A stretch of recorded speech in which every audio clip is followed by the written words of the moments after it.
very warm. I'm not very good at speaking loudly. Let's go nearer to them.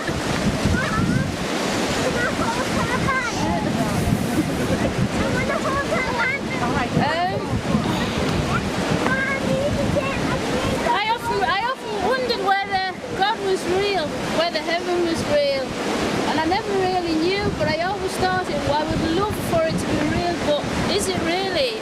I don't know, and I never really gave it that much thought. It was just something that now and again crossed my mind, and then it went out again. I mean, most of you know, Matthew died last year, and that wanted me to find out more than ever before if heaven was real, if God was real, because I wanted to know where he was.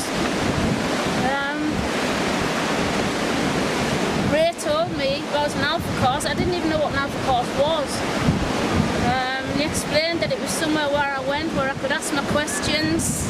I've always had lots of questions and they've always been unanswered, so I decided to go on this alpha course. I asked all of the questions I wanted to ask. I got answers to questions. It made me want to find out more. I read books. I really looked into things. I didn't just make a decision on a whim or it wasn't wishful thinking or just a hope that it was true. I got to the point where I really felt a change within me, and I know without a shadow of a doubt now that God is in my heart, Jesus is in my heart, and I know that he's there forever. People who are here today that don't believe in God, it doesn't really matter to me because I know it's real.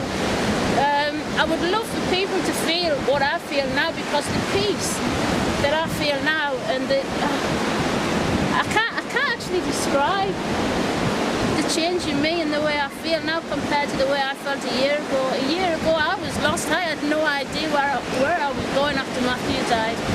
I just thought that was it. What do I do now? Where do I go from here? I was just lost. And I feel as though God knew I was lost, and he opened his arms to me, and I've walked straight into them, and I'm never going to leave them. And that's why I'm here today. I want to give my life to God, I want to give my life to Jesus, and this is a public way of letting everybody know how serious I am about it, what it means to me. And that's it. And I'm going to start crying if I don't stop. Excellent. So, go on. So, in a second, Sue and Caroline are going to take Tracy in there. It doesn't matter, as long as it's Christians, who baptises who. Actually, Apostle Paul was baptised, it just said, by a couple of disciples. So, it doesn't need to be leaders, it just needs to be friends who supported Tracy on the way. Whilst they're baptising Tracy, if you're a Christian you haven't been baptised, well, a couple of us have got shorts on and we'll happily get wet if that's what you want.